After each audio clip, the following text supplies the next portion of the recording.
The last time you guys seen this car, we took the 396 out of it. Unfortunately, it was just too far gone. The block was ruined, the mains were ruined. It was just kind of a lost cause. So we found a 454, and we couldn't just leave it a 454. What we're gonna put in it? 496 stroker. The cam that's in this right now is a custom ground comp cam. It's a street cam.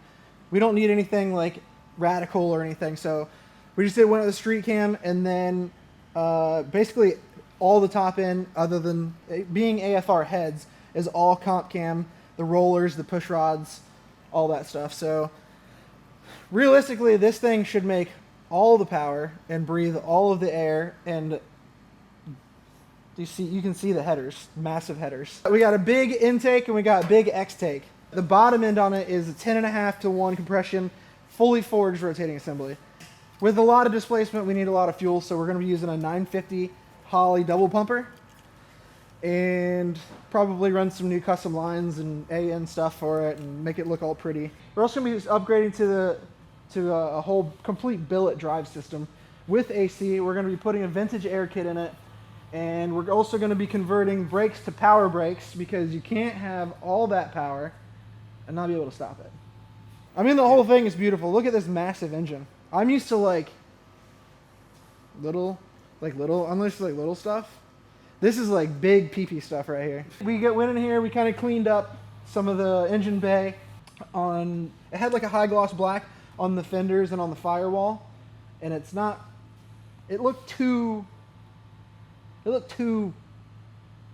like it was too extra. It was like doing too much. So we just went back to the factory satin color in the engine bay here, aside from fenders and core support here. So we also found some things. And the problem with a build like this is, on the outside, this car looks amazing. But when you start taking things apart, you find that the people who build these cars just kind of half-ass them to get them out the door. So my problem now is that I'm finding out every time I take something apart, I find something wrong. For instance, this was originally an automatic car, and they turned it into a manual car. Now, I'm no body guy, but I don't think this is OEM.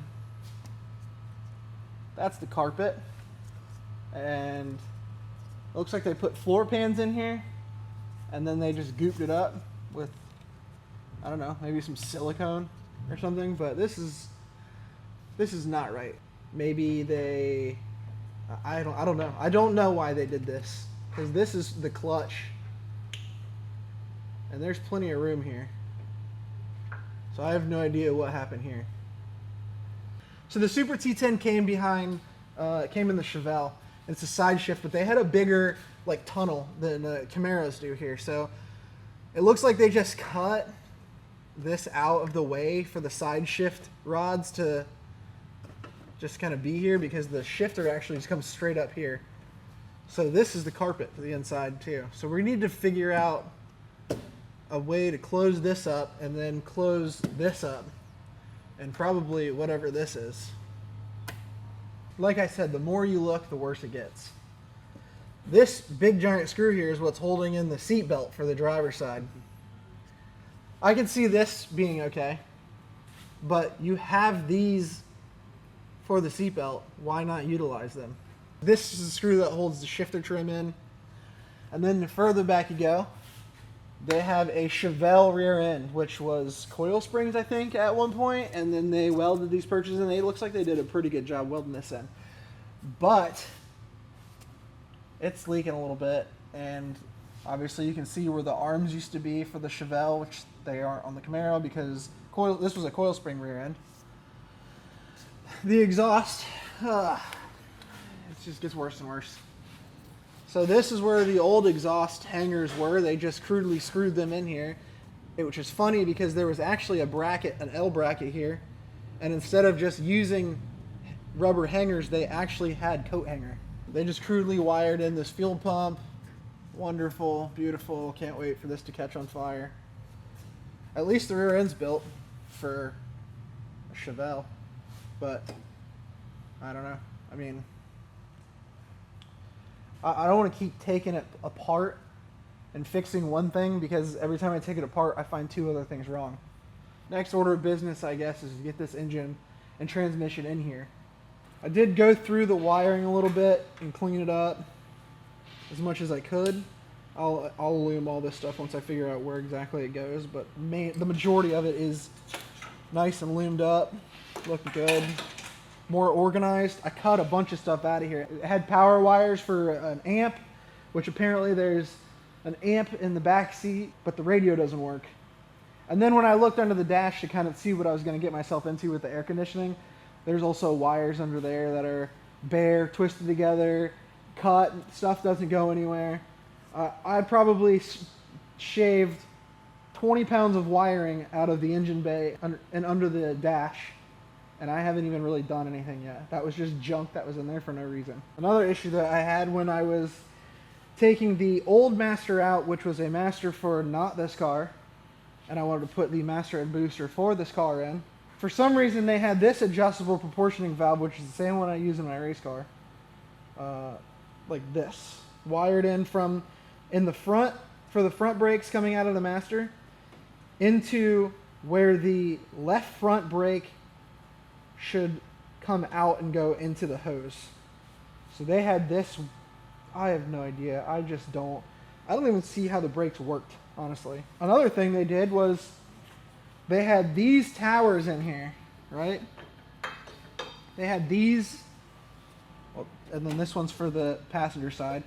These are small block towers, and somehow they had the 396 big block connected to this, but it was smashed against the firewall, so maybe that's why they clearanced out the firewall down there.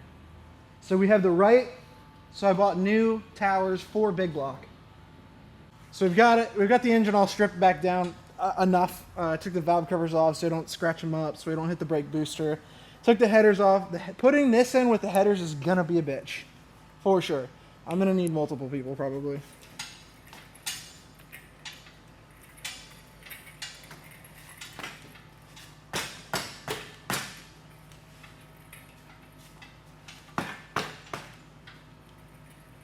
Falls on the front of the car. Imagine. Working in Crocs is actually kind of crazy.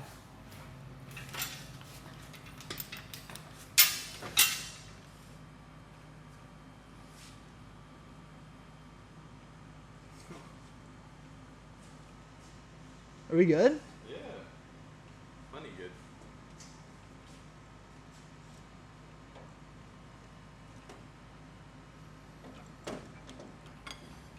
Gotta line it up.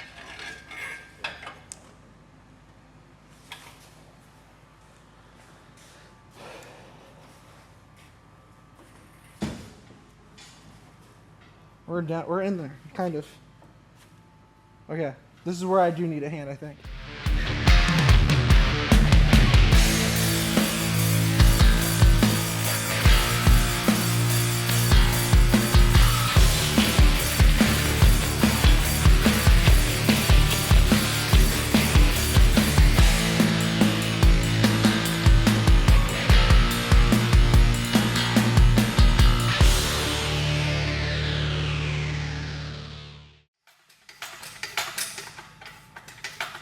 This is the cool part about like these transmissions. Race car stuff, man. It's better than like the CD and transmission of my car where you gotta take the bell housing, transmission all out of one unit. This is just too easy, man. 4 bolts.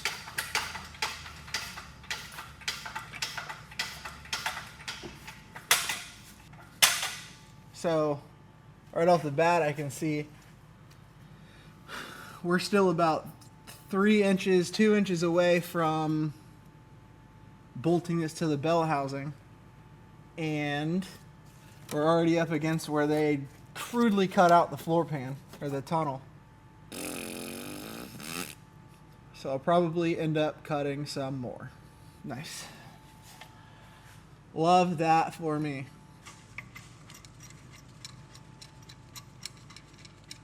Look at this, dude. What's up? Look in here, dude. I can fit my whole fat ass hand in there. Holy shit. If I had lube, it'd go deeper. I noticed that the headers are hitting the frame. If I was the person who put this car together, I would just beat the shit out of this. This needs to be trimmed. It's crazy that they trimmed this way. Here, let me just get this out of the way. Apparently, there's a shifter in there. So we should probably go a solid 2 inches, probably, like this way, and cut it out. That's a job for another day. Imagine, I can't. I have to do it right now, or else I won't be able to get this thing to bolt up. You see what I mean? This is what happens when you let, like, what is this? This is what happens when you let retards work on stuff. And you can't, like... Yeah, that's all that was covering. Like, they shouldn't have cut this. Why'd they cut this carpet? It would have looked fine. Why did they cut it, though? See, look, all I gotta do is go psh, psh, psh. Yeah, and then this fits way? because this because had side shift in it, and it had the rods that like came over like right here, and then there was like a chunk of a shifter like on this side. This is the worst. Dude, I hate people so much. Is this one of like the worst cars you've seen? You think? It's not the worst car that I've seen, but it's the worst. It's the worst nice car. Like, it's. Like, I don't even know how to explain it, but maybe like this is the nicest car that I've seen hacked up. If that makes sense? It makes sense. So it's a nice car. But worst hack job. But it's a bad hack job. Remember that whole thing about like where the more you dig into this car, the worse it gets? Look at this. That's horrible. That's so good. You think it's power? Should I touch it to ground? Yeah. Catch the whole car on fire? Let me see. Yeah, see. No power. No, because there's no battery in it. Oh. Durr. I gotta take the console out of here so I can cut the... I gotta cut the existing shit of a cutout hole in this tunnel. So the existing hole... Light it up. Or whatever you want to call this hack job that they did for the old transmission is not enough forward for the new transmission to be in the right spot. And I have to take the center console out. So let me snip these zip ties, since instead of screws they just wanted to zip tie the dang center console on here.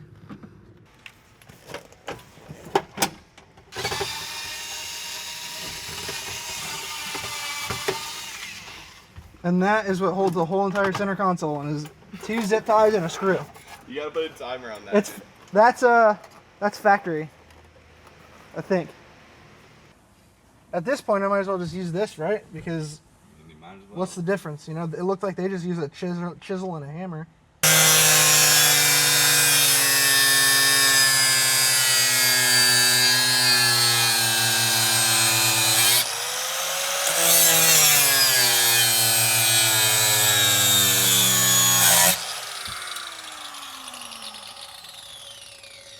We're good. Dude, we're looking solid right now. This is crazy.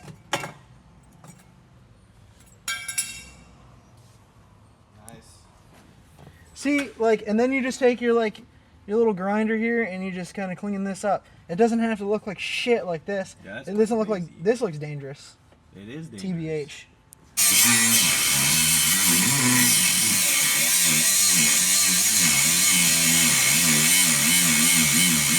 You know what? I hope whoever built this car sees this video and they feel like shit. So we gotta do, we're gonna make some custom lines. I think y'all have already seen me make AN fittings or AN lines before.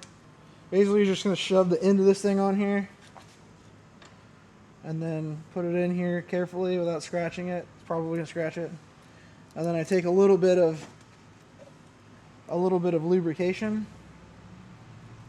so that it slides in nice and easy.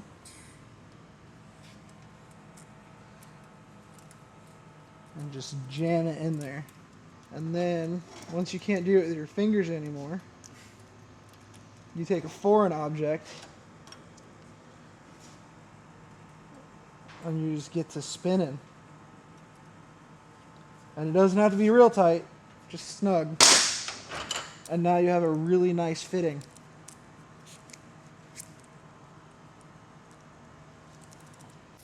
So I already pre-measured all this stuff out and built all these lines because I'm a G.